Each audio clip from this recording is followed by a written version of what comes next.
And we're live. Hello, everybody. Welcome to another episode of This Week in Real Estate, hosted by yours truly. I'm Ray, and I am a bearded man of real estate. We're live everywhere you can be. We're on Instagram, Twitch, Clubhouse, LinkedIn, and we're on YouTube. So thanks, everyone, for joining us for episode 293 of This Week in Real Estate, broadcast live Wednesday, October 16th, 2024. Is housing paused? It's one of my favorite thumbnails that I've ever done. Oh man, it's not loading. I'm gonna upload it so I can show you. I love this thumbnail. A little bit of nostalgia. It feels good. But that's what we're going to talk about today. We've got some great sales numbers, but it seems also like everyone has pulled back. So what in the world is going on with the economy? We have a little bit of industry tea today as we dive into Redfin's take on clear cooperation. And there's some associations that are just saying no to NAR. Some MLSs that also may be less valuable to agents. And then we're going to dive in to what people think about the economy. So thanks everyone for joining. Because of your support, we are members of the YouTube Partner Program. So if you're over there on the YouTubes and you comment, I could display your comment. And we had a whole bunch of comments that happened before the show started. And for whatever reason, StreamYard does not allow me to play those comments anymore. So the most recent comment that I have that I can display on the show is unfortunately or fortunately Scap. So he said, I'll be golfing tomorrow. Thanks, Scap. Thanks for letting us know. I mean, for appraisers, we kind of assume that is that's every day. Hillary, what's up? She says, Scap, is that crazy Western town? I have no idea what y'all are talking about because I can't see any comments before all of this. I got to figure out a way to fix that. Steven Johnson, what's up, man? He said, I used to hate getting stopped by people I know at Walmart, and now I grow my sphere. Oh, y'all are like talking about legit real estate improvement. What's up? Hey, there's the then JRE boss. What's up? I know your name is the NJ real estate boss, but I just think it's funny. She's over on Instagram. Thanks for joining. So if you guys comment, I could display your comment just like this. And you could do that from Facebook, Instagram. I can't display your comment on Instagram, but I'll read it with your username. So thank you guys for joining us. He said, Scap is slacking on the job today and Matt is no longer with us. Yeah, where's Matt? He was here last week. And we have people in Clubhouse too that can add their voice to the show. I think we're the Ray, you are the maestro of social media channels with your array of screens in front of you. An array, dun, dun, dun, dun. If you will, an array. I love that. An array. It's too funny. No, thanks, Jack, for joining us there. Just like Jack did, he added his voice to the podcast, so now he will live on in perpetuity until the servers are destroyed. Jack's voice will forever be on the pod. So thanks, everybody. Let's go ahead and dive into the news. I'm redoing my whole soundboard. So I lost my industry tea sounder, but it's just for a bit. I'm getting a new one. Don't worry about it. But I'm redoing the whole soundboard for the next season. So stay tuned. I should also announce next week, I won't have a show, but the week after that will be our special Halloween show. And it's at the end of the month. So I have some guests already booked with us who are listeners of the show that'll be joining us. So you don't want to miss that. There could and probably will be costumes. So be sure to join us on that show. There's costumes, but we take the news seriously. It's all serious stuff. So in a world with clear cooperation, big brokers win, agents and consumers lose. I want to say we covered this a bit. I wanted to bring it up again because I noticed where is it? When size matters, the little guy loses. As I was rereading this, I just want you to go back and read it. It's on Redfin. There's some immaturity in that I did not get the first time, but upon rereading it, there were several times as I was reading it where I couldn't help but think, that's what she said. And so just take a look and see how many references that you guys notice in this. I saw at least 4, at least 4. But it's a really interesting one. But Redfin is doubling down on this week. They were in some other articles and stuff that it was mentioned. It's still the same issue that I know we discussed it pretty at length last week, so I'm not going to go into detail. But this is in the news again because this is in the news. And this is an article from Broke Agent Media. Why one local association is rejecting NAR's clear cooperation rule. And this is not the MLS pin that I thought it would be. This is the Park City Board of Realtors in Utah. And I actually spent some time in Park City. I love it up there when it snows and I can ski. So it's a beautiful place. But the Park City Board of Realtors is basically ignoring NAR. Since the National Association of Realtors made an official policy for realtors in 2020, clear cooperation has required all listing agents to submit listings to the MLS within 1 business day of marketing it publicly. And basically the MLS here is saying, nah, you don't have to do that. They're saying that the seller's rights trump NAR's policy. So the Park City Board of Realtors serves as a wealthy Utah community with a median home price of $1.7 million. Sellers of high-end properties are more likely than sellers of median-priced homes to want more exclusive marketing approach designed to attract their ideal buyer. Now, Redfin in this other article would say, well, they're just trying to double in the deal. They don't want to give up their deal for anyone else. That's Redfin's response. But they're saying, no. It's that they don't want all of their stuff aired publicly.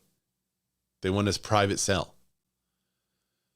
And Redfin would say, well, this is going to give buyers, this is going to give agents the ability for when someone says, why should I pay you 3%? The response the big broker may have is, quote, to see listings no one else has.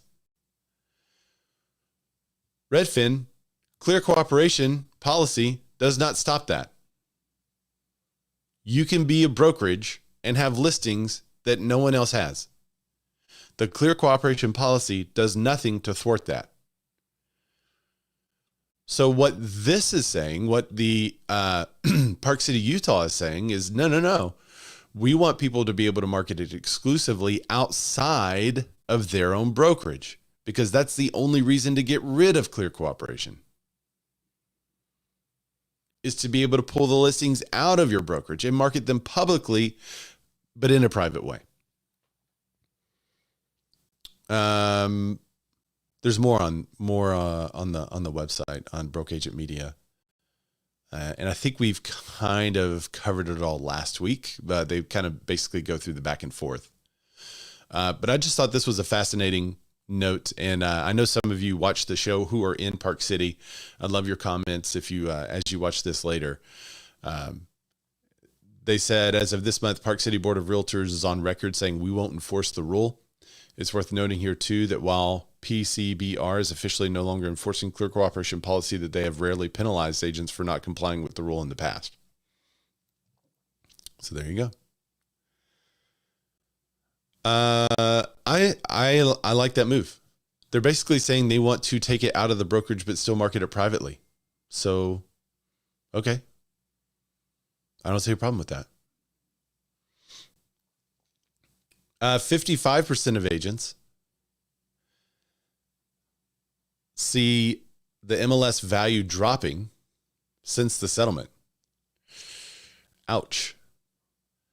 And maybe that's because there's fewer MLSs like the Park City MLS that's standing up for the seller and standing up for the agent's ability to market the sellers, and more MLSs that seem just to be in the pocket of doing whatever NAR and the DOJ say. So I think a lot of people are feeling a bit pushed around by it and see less value in their MLS. A huge pet peeve of mine, to be honest. We put our showing instructions in the MLS. I don't use the showing service. All people got to do is call me. We have a lot of vacant listings, super easy to give them the stuff. There's no need to call a showing service who then calls me, who then I give the information to. It's shorter. Just call me, and it's one less phone call. And we put our information in the MLS. There's a little thing that says to show call, and we put the agent information if it's an agent on my team or me. Super easy. All an agent has to do to show a property is to look at that to show call number and call us. What do they do instead? They contact Showing Time. Showing Time says, we don't serve that agent. That agent doesn't have their listings with us, so you have to call that agent directly, which sounds fine unless it's one of my team members' listings. Then they're calling me, and then I have to say, yeah, okay, this is great. You can probably show it, but let's call the team member. And and then they get mad because I didn't use Showing Time instead of being mad at themselves for not looking in the MLS. Now, the number of these situational issues has probably multiplied by 10 since the commission was taken out of the MLS. So what's that tell you? When a client asks about a property, was that agent going into the MLS to do research on the property to figure out what they could find that's listed in the MLS that's not publicly available anywhere else? No. That agent was looking at the compensation figure and then would also note the showing instructions and call us. So it's different now because they don't have to go into the MLS to see any compensation structure. So they're bypassing that and just calling who they think might have the ability to get them into a property. So they're not even referencing the MLS. They're not seeing any additional documents. They're not seeing any agent-only notes. They're not seeing any confidential information. They're not even using the MLS. So this article, 55% of respondents believe their MLS is much less valuable without the offer of compensation. Yeah, I can tell you, most agents who are showing the properties don't seem to be using the MLS at all. And I sent notice to our MLS saying, hey, did y'all know this was going on? You might want to send a word out to say, hey, you should probably check the showing instructions in the frickin' MLS. What's up? Adventures of Valley says hi. Or she says LOL. What's up? All right. Does everybody's MLS have an IDX feed? I think most of them have an IDX, or there's a different version of it now that's not IDX. It's called something else. But yeah, I think most MLSs have a feed from, yeah. What's up, Jennifer? I don't really use MLS to scout out what the cooperating fee is, but to get the information and the documents that they put in there and the other valuable information, especially the pictures, when you're sitting there trying to figure out whether a property works for your client or talking to them about it over the phone, that number surprises me. Yeah. I'm not, because of my experience, I'm not surprised by it. But had I not had that experience of all these agents just calling me instead of looking in the MLS, I would be shocked by it. Because that's in our system, in our way of doing things, as our clients inquire about properties, we go to the MLS to verify the information, make sure the property is actually still available. Because Zillow doesn't work for the consumer. Zillow is not a consumer-facing website. Zillow is a website for real estate agents. So they don't care whether the information is accurate or not. They need you to ask.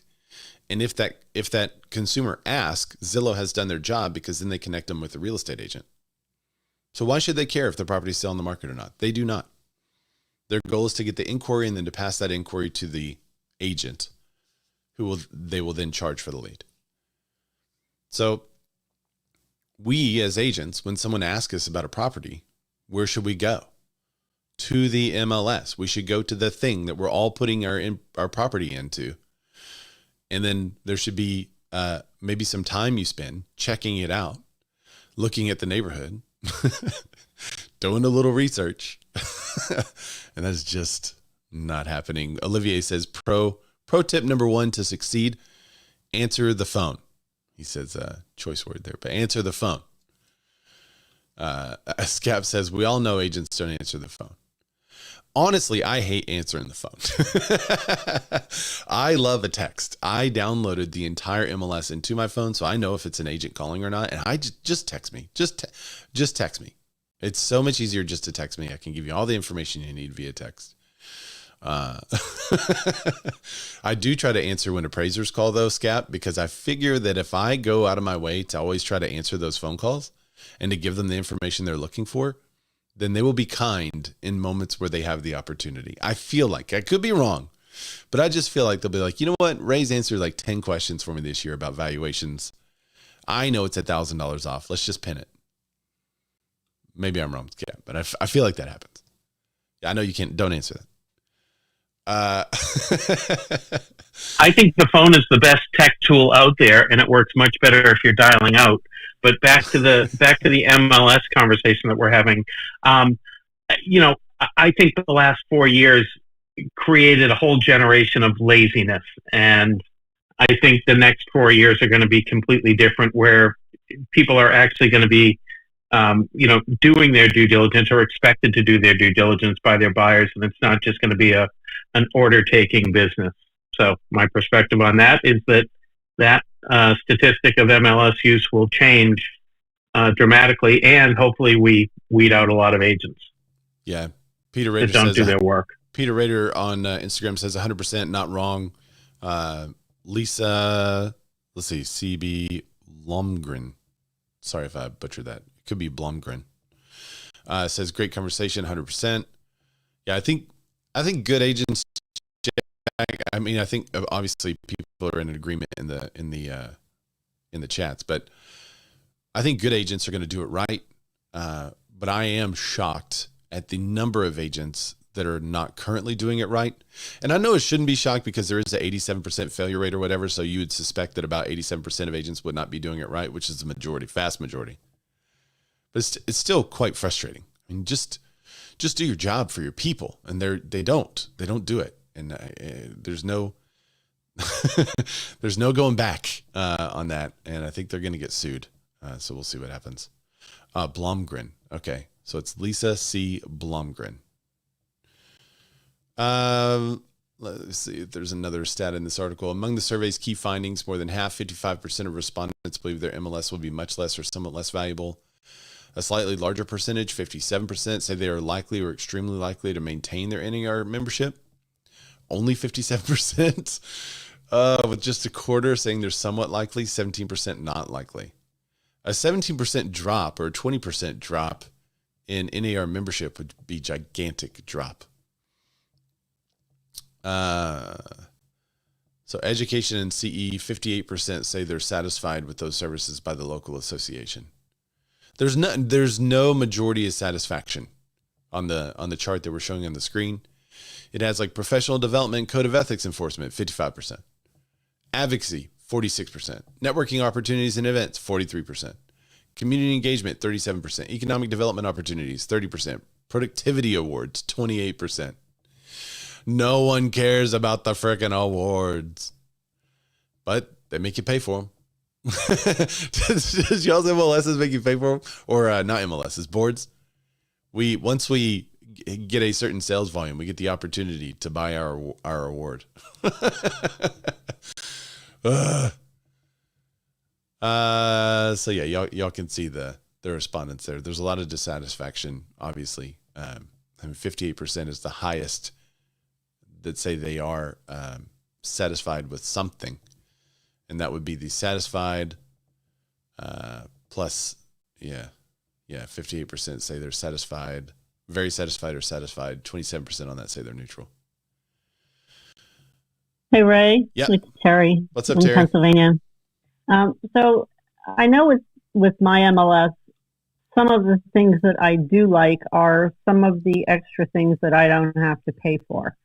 Whether that be, zip forms or whether that be DocuSign or, those things. I'm sure that they're getting them at a much better rate than I would be able to get them. So I would say those would be the things that I appreciate about it. I've been on some committees through the association, and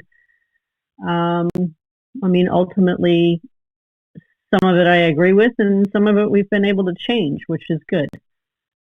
But I can see why people are leaving, and I feel like we're not finished yet with what this clear cooperation should look like nationwide. I feel like we've just got an awful lot of people or companies who are coming up with their own way to do it, which I'm not sure I disagree with. However, I really don't want to get back to a point where a lot of the big brokerages and so on are holding their own listings. It makes it almost impossible to get any kind of a buyer agency contract signed. And we had that problem in California. All these agencies would keep their own listings in-house, so therefore all the clients were working with at least 6 agents. Yeah, but now, now you could still keep all of those listings in-house. Clear cooperation doesn't change that. Right. Yeah, I don't know that any of this is making any sense to anybody. Matt LaMarche is here. What's up, Matt? He said, can we start over at 2 p.m. Eastern from now on? Yeah, we'll just restart the whole thing. All right. So we'll just for Matt. Great. Yeah. Thanks for coming, Matt. Appreciate that. Starting next week. Hey, everybody.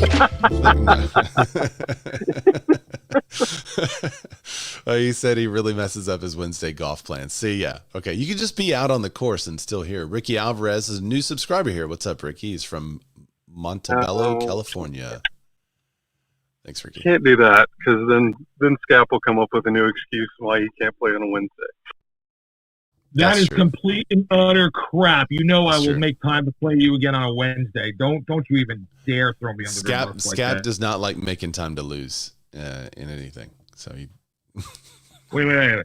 No. How about this? How many times have I asked Matt LaMarche to go play golf, and it's always some stupid excuse? I've got a showing, or I got to do this. Come on.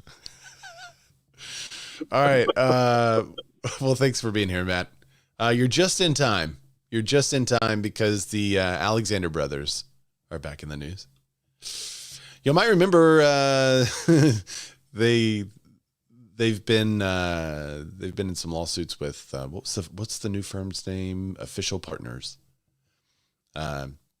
So we've covered some of the shady stuff that happened in the past, but now Side is suing them, citing a breach of contract, saying that they didn't pay back a promissory note or security. Official Partners has never missed a payment, said Orrin and Tal Alexander in a statement. This also is an incredibly greedy attempt for Side to take over of Official Partners. I don't think it's in Side's business plan to take over a brokerage, but maybe they're trying. When the business loan was subject to the lawsuit extended to Official in 2022, renegotiated in April 2024, Side had no knowledge of the allegations against the Alexander brothers, and Side spokesperson told him in an email, "We would not have entered into it a financial agreement and continued doing business with them had we known." That's the real issue. So I think what they said was, "Hey, we found all this stuff. You got to pay your loan back." And like, no, we're going to continue to pay it. So it'll likely be renegotiated through the courts, but they are back in the news. So if you see that, that's what that's about. So here's something interesting. It's often that I look at charts, especially economic charts, especially charts that companies release in which they don't include all of the stuff that maybe they should include. Like famously, we saw one from EXP that was like, "Oh, we're the only debt-free company, and look at all these companies with all these huge debt." But then they cherry-picked the numbers, and so they were different numbers for each company at different stages, and so they got in trouble for that. I want to say, was it Mike Del Prete that caught him on that one? I know they published it at a conference, and people were taking pictures of it and then sharing those pictures, and then the companies that they were accusing of having these huge debts and being bad companies were like, whoa. Look, and so they recast. I think Mike Del Prete may have recast it. Someone recast it with the correct numbers, showing how everybody lined up.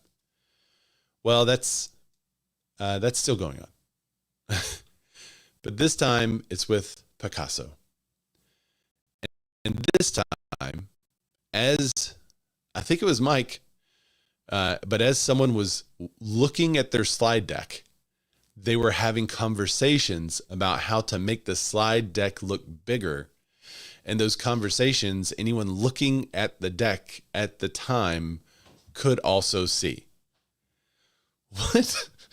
This is crazy. It was Mike. It was Mike. Okay. And it's an awesome story because he was taking screenshots while they were doing the I couldn't remember annualized versus cumulative. Yeah. Exactly. To cumulative or not to cumulative? A Pacaso story is what he called his article. The Google thing is the best.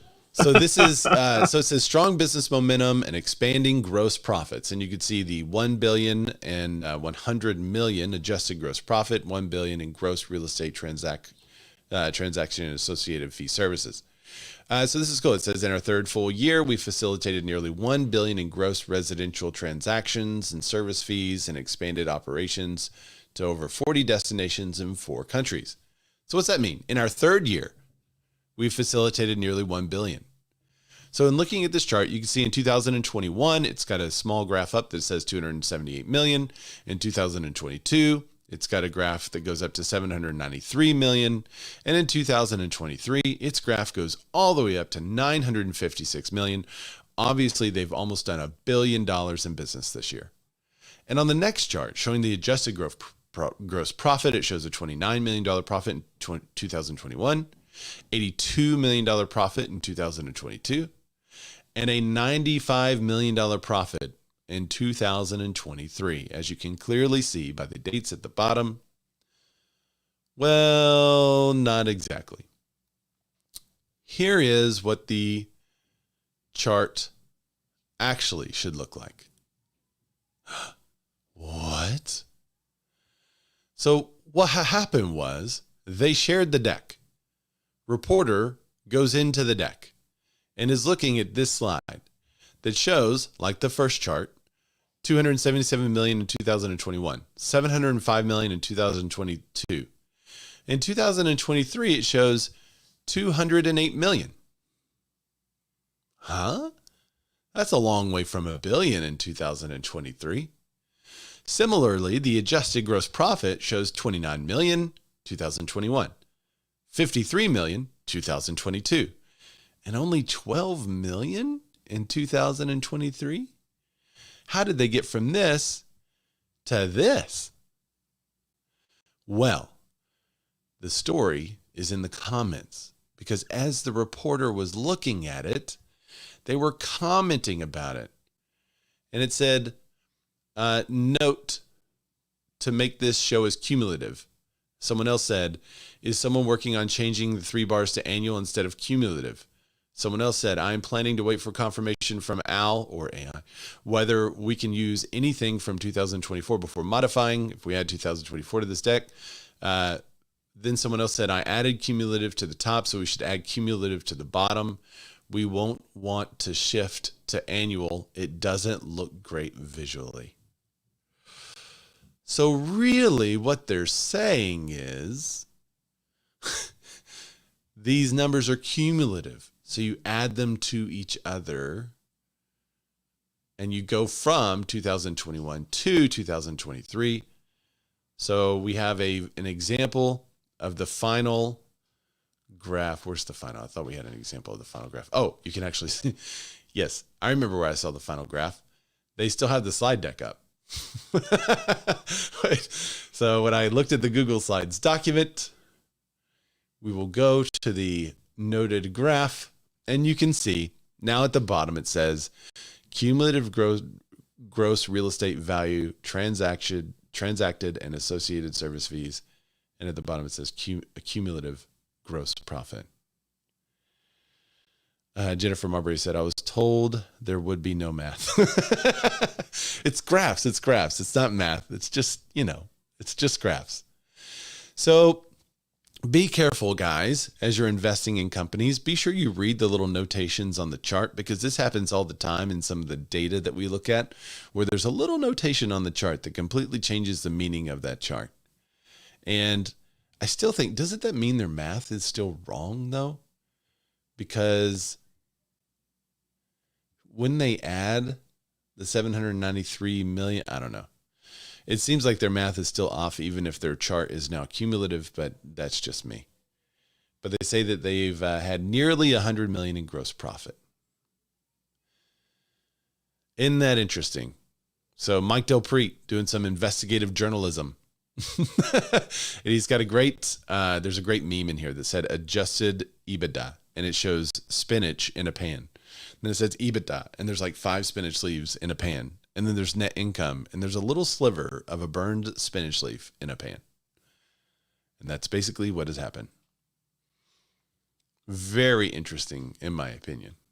So go check out that slide deck if you want to know how Pacaso is doing. Famous product from the creator of Zillow, Spencer Raskoff. All right, so what's going on in the economy? Weekly mortgage demand tanks. 17% after interest rate hits their highest level since August. So mortgage interest rates rose last week. Wait a minute. I thought the Fed said they lowered rates and all the real estate agents were posting about lower rates. You're telling me that the rates went up? Mortgage interest rates rose last week for the third straight week, hitting the highest level since August. That caused demand for both current homeowners and potential home buyers to take a big step back. Total mortgage application volume fell 17% compared with the previous week. That is, applications for mortgage to purchase fell 7% for the week, but were 7% higher than the same week a year ago. So it's still higher than it was last year, but it did fall week over week. More supply is on the market now, opening up more opportunities for some buyers. The first-time home buyers, nearly a quarter of them are holding off until after the election. This is interesting. Why would a quarter of first-time home buyers be holding off until after the election, guys? I don't know, but somebody explain that to me because I keep hearing it over and over again. Uncertainty in case their person loses. In case their person loses, okay. Maybe. But then what? Well, like here in California, there will definitely be an uptick in people moving out of state, depending which way it goes. Well, Mike, if I told you that after January next year that I would give you a free pizza, would you buy a pizza now? I mean, maybe because you're really hungry, but a lot of people are just going to wait on the free pizza. That's what they're waiting on, in my opinion. If 50% of the country believes that Trump will win, 50% of the country believes Kamala will win. Okay. If that's true, then of the first-time home buyers, that's probably true too. So now you have half of the people that believe Kamala will win are waiting on the $25,000, or is it $20,000? It keeps changing, credit that she says she's going to give home buyers, some home buyers. So this is an interesting case right now where I think you have the opportunity, and we have the opportunity to talk about deal days. So we're going to be marketing some deal days because 25% of buyers pulling out of the market gives huge opportunity to 75% of the buyers that are still in the market that want less competitive offers and less competitive situations so they can get their price in their terms. There's a chart that shows reasons for some home buyers are waiting to purchase. I currently on track in my financial savings to purchase a home next year, but not right now. That's 30%.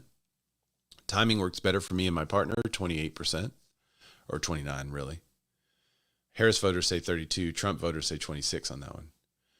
I'm waiting to see if Harris' housing plan goes into effect, which includes providing $25,000 in down payment assistance for first-time homebuyers upon her election. 32% of Harris voters have said this. 21% of Trump voters have said this, which is interesting. I'm waiting to see if my city or state will push for more affordable alternatives. 24.3% of Harris voters, 21% of Trump voters. I'm waiting until the presidential election to see how the economy is doing. 20% of Harris voters, 25% of Trump voters. So that's an interesting inversion there. So it's almost as if people who are thinking about voting Harris don't believe there will be much change in the economy. People who are voting Trump believe that there will be a change to the economy. It seems. I'm waiting for the Federal Reserve to cut interest rates next year. 18% of Harris voters, 19%, almost 20% of Trump voters.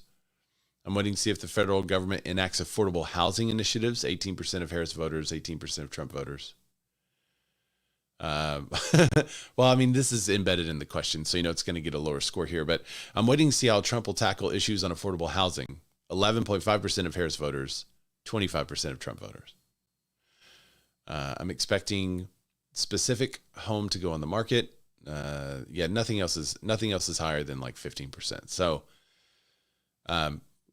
it is interesting to see the impact of the election on first-time home buyers, because I would also assume I'm having more discussion with people at the upper ends of the scale, like the middle home buyers.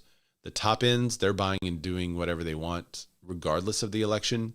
And it seems here locally that the lower end is buying and doing what they want, regardless of the election.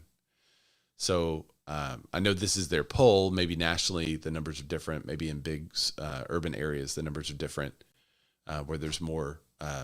Well, I am in an urban area. This is the most liberal area of our state, is where I am currently located. So, but we're not seeing a lot of home buyers, first-time home buyers, pull back. That could be because we're talking to our clients and telling them, if all the other first-time home buyers get $25,000 to purchase a home, what's going to happen with the price of that home? And they kind of are like, yeah, okay, let's go ahead and get this thing done. Okay, 42% of home buyers believe Trump would be best for keeping home values high, while 35% believe Harris would be best. That's an interesting statistic. Who's going to be best at keeping home values high? Homeowners are more likely to view Trump as a good choice for keeping home values high than Harris. So if you're wanting him to keep your home value high, that's good. But if you're in the market, you'd rather get a cheap house. So it's just an interesting stat that people are looking at for the election. All right. So what do you think? Drop it in the comments. If you were going to buy a house right now, would you wait on a possible 25K, or would you go ahead and buy, assuming that if everybody got 25K, that the price would go up, and you don't even know if you qualify for that 25K or not, or when it would happen? How is she giving 25K to all first-time home buyers without raising taxes on the entire population, and two, without there being some kind of a caveat that you can't sell within 10 years, or you have to pay it all back to us, or there was a caveat that for Bush's. Yeah. And if you recall, and some people have said, Ray, were you for the Bush credit? And I wasn't anti, housing credit at that time. But at that time, we had a huge amount of supply on the market. And there were supply side issues in that there was too much. And so to incentivize a buyer to go purchase one of these homes in which there's tons of supply was a good thing. But when there's not supply on the market, and you incentivize buyers to go purchase these homes which are in short supply, now you've caused a huge problem, because then now homes are going to get even more short supply and prices will go up. So that's why there's a difference in the Bush credit of $8,000 and the Kamala credit of $25K. To answer your question, Terry, where's the money going to come from? She said in interviews that she plans on taxing the rich. The rich, I think, are paying 97.1% of all tax bills. I think that was the number. You could get a number crunch on that. But she says that they are going to be taxing the rich. And no one knows what qualifies as rich. Apparently yesterday I did my corporate taxes, and even though I ain't got no money, they think I'm rich. It was ridiculous. And we pay quarterly, and we didn't even hold back enough. So dumb. So I could have paid someone's salary. I could have hired another person if I did not have that tax. But no, I'm not going to hire anyone because I got to pay the government. So dumb. I hate it. Anyway, consumption tax. I'm pro consumption tax, just so everyone knows out there. Just take a small tax on all the stuff that I buy. Then the people that buy more stuff get taxed more. The people that don't have a lot of money to buy a bunch of stuff, they get taxed less. Super easy. Or you could just do 1% across the board, and it'll be great. Anyway, I don't even like Texas, but if you're going to do it, So I think putting that's the way to do it. putting the question into context, I've been looking at houses for 3 years. I've missed out on 2 of them, and my dream house comes up tomorrow. Am I going to wait till next year? If your No. dream house comes up tomorrow, probably not. But these, I think, for most first-time home buyers, they're not looking for the dream house. Well, it is to them. No, I mean, so in my consultation, we have a question that says, when you picture your dream house, what do you see? And I ask people, even the people that are, buying their first home or, lower price range, and they always kind of laugh and they're like, well, this isn't our dream house. I'm like, yeah, okay. But if you were buying your dream house, what would you see? And it's kind of a fun question because sometimes they're like, okay, I would love a garden tub that looks out into the woods. And we can be in this small starter home house and we walk into the primary bedroom, bathroom, and suddenly we see in the ensuite a garden tub looking out into the woods. I'm like, look, your dream house. So I don't think most people in the lower end think it's their dream home. I think they're looking for a home to get out of a rental situation, a parental situation. But I agree with you. If they found the home that was perfect for them, would they wait? I would say most are not likely to wait. I always tell my first-time home buyers that this will not be their last home. This is their first home. Yeah. And we work up to the next home. Yeah. What's up, Robert? And that one probably won't be their last home either. Yeah. What do you wait? Matt Lamar says, got to get energy down first, then everything else will follow. I agree. And he says, then prices may come down. Prices on what? Not houses, Matt. You're talking about goods, perishables, non-perishables. Yeah. Right? Well, potentially both. I mean, potentially both. That's the thing. We don't really know because I don't know about in y'all's area, but in our area, new construction is like, it's not even on the radar anymore. Like, new construction has been a figment of everyone's imagination for a long, long time now.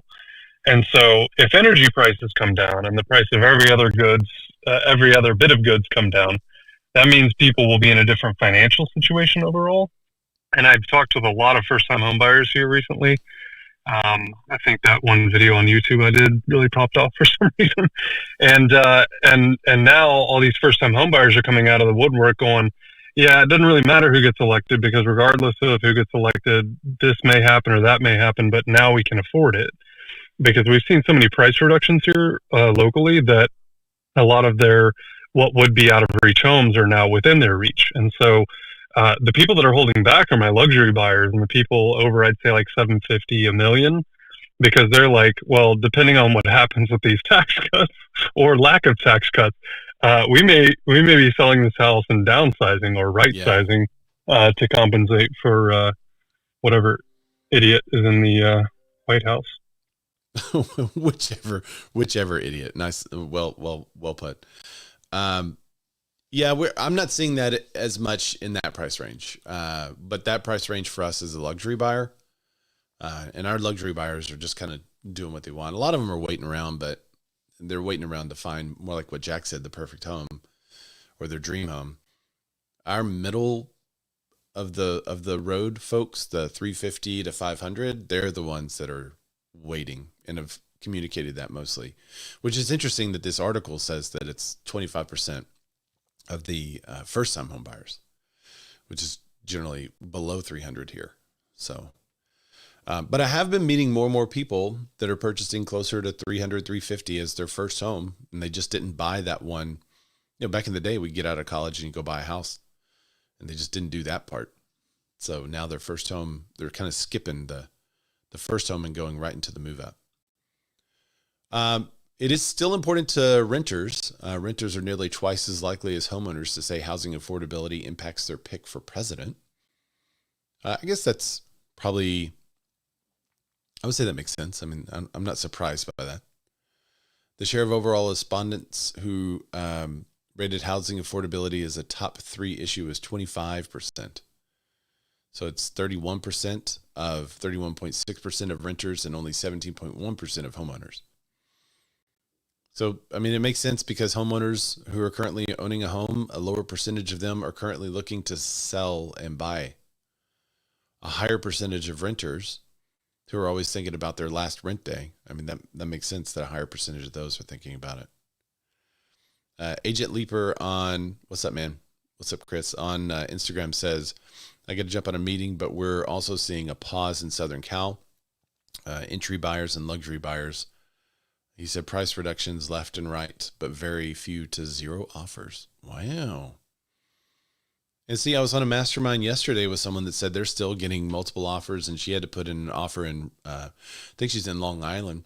She had to put in an offer $100,000 over ask, and they got beat by someone putting it in $150K over.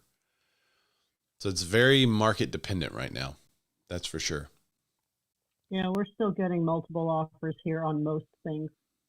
Yeah, that's cool.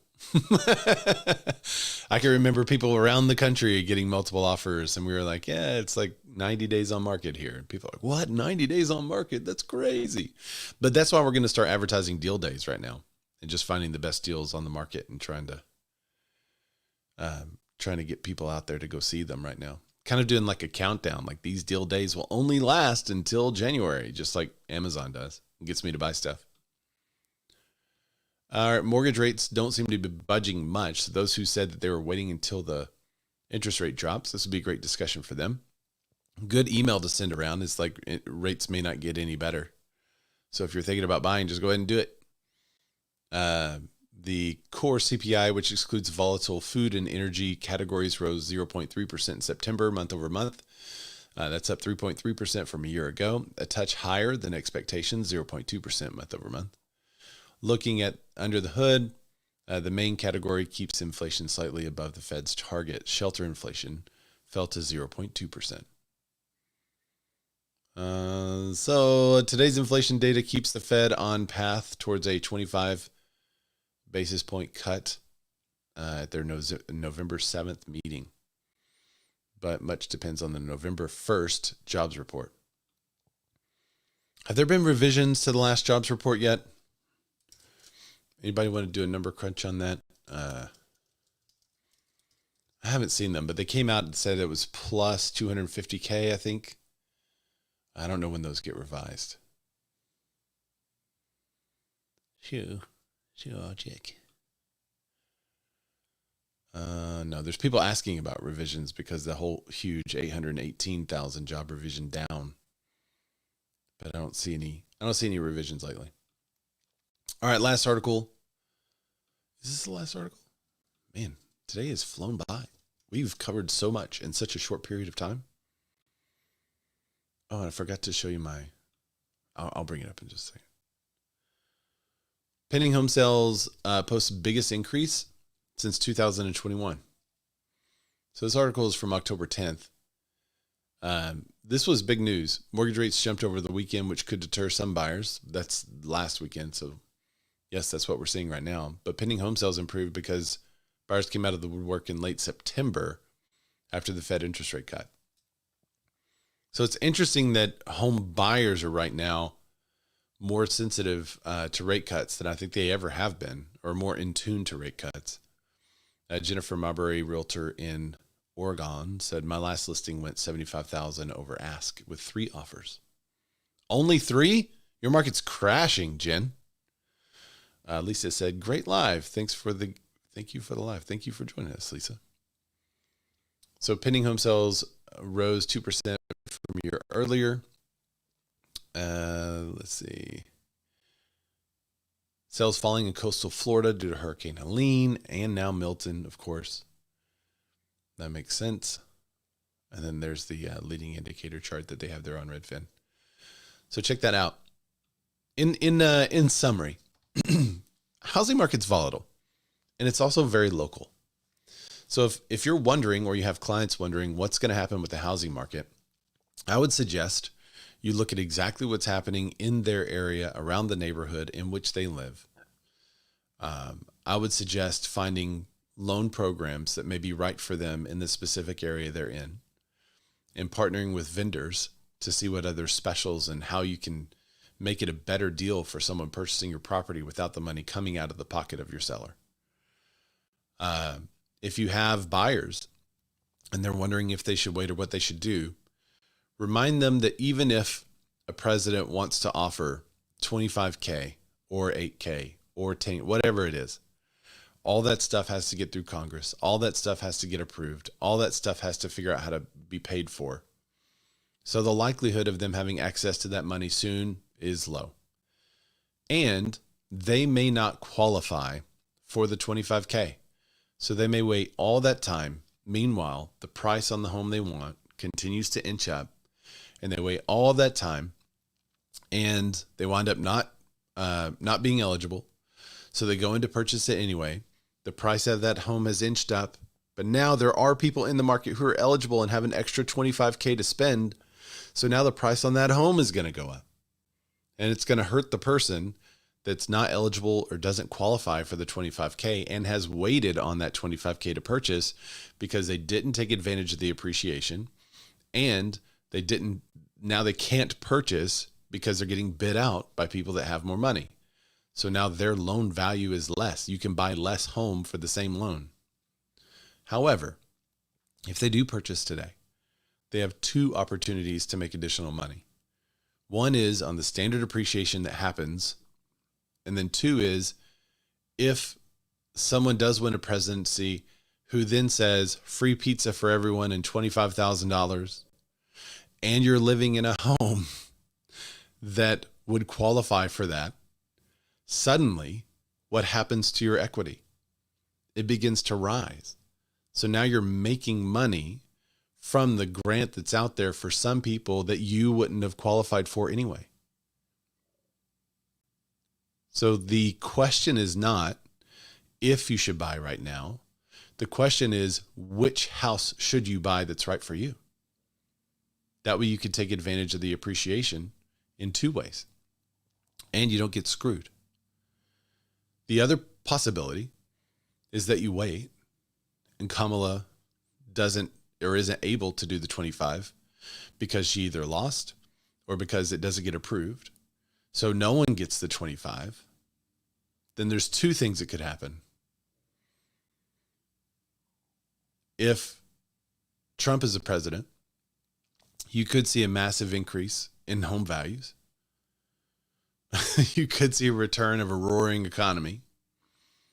So inflation would be an issue, right? Now he says he's going to put tariffs in place and stuff like that. But they would have to really tamp down the inflation. And how do you tamp down inflation? You raise rates. So you could see higher rates if it starts to get out of hand for a short period of time as the economy switches over. But then I think it would be controlled and come back down, my personal opinion. The other thing that could happen is that the economy does not do well.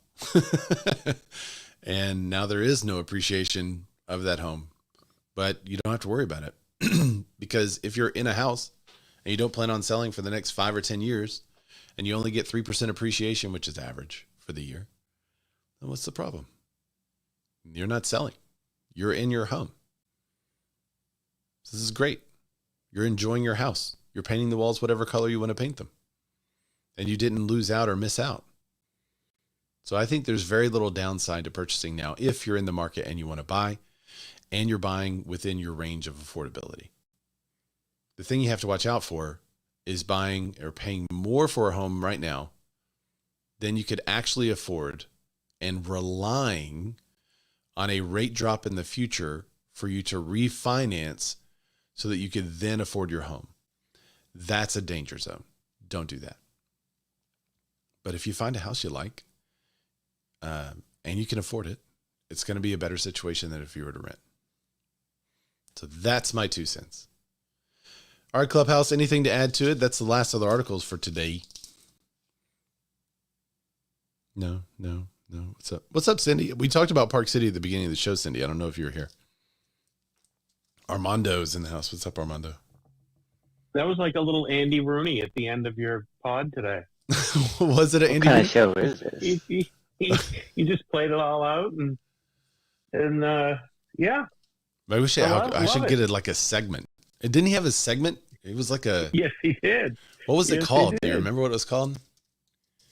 I don't know, but it was awesome. But a few minutes with Andy Rooney.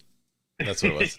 So the economy has to go down if the prices are going to stay up, right? No.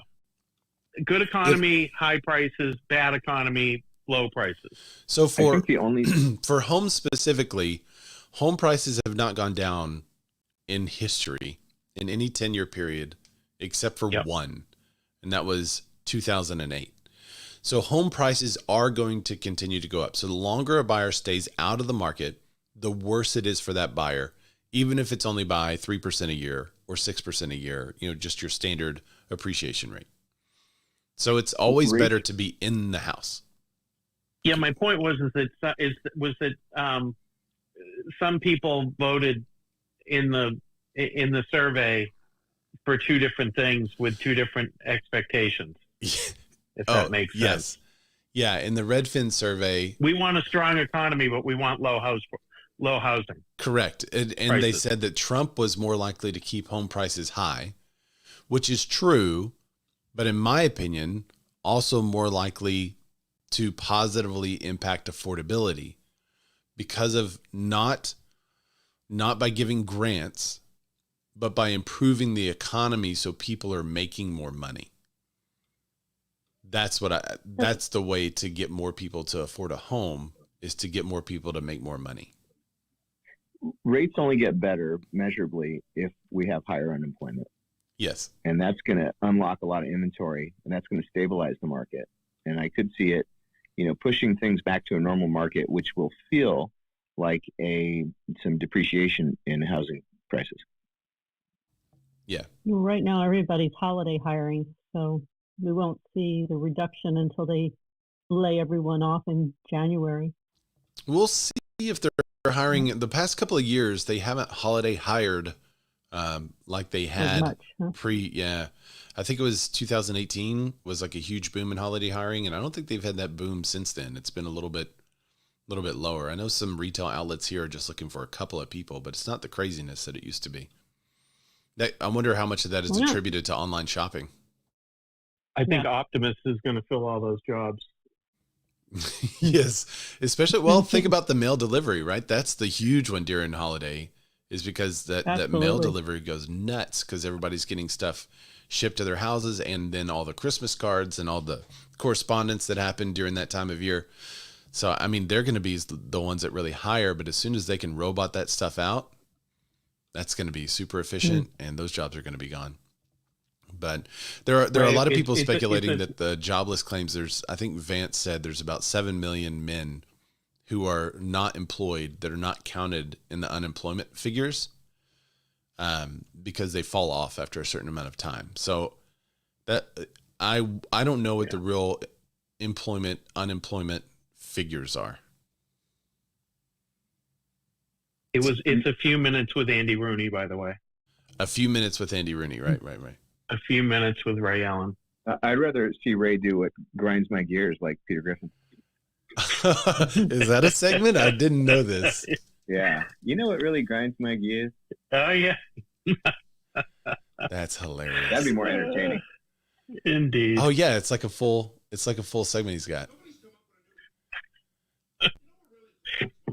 You know what really grinds my gears? That's funny. There you go. Yeah. We'll come up with it. I just felt like, there's a lot of stuff out there, so I felt like it needed a little summation.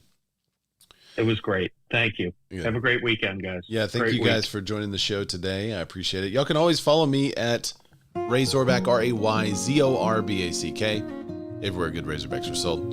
Mainly on Instagram. Find me on Instagram and shoot me a DM there. We'll hang out and chat. Also, drop in the comments. If you guys hated the show, I'd love to hear about it. Subscribe or don't. Thumbs it up or thumbs it down. It doesn't matter to me. Just let me know. That way I can alter the show. Next week, remember, there's no show, but the week after that is the Halloween Spectacular. You do not want to miss. You do not want to miss the Halloween show.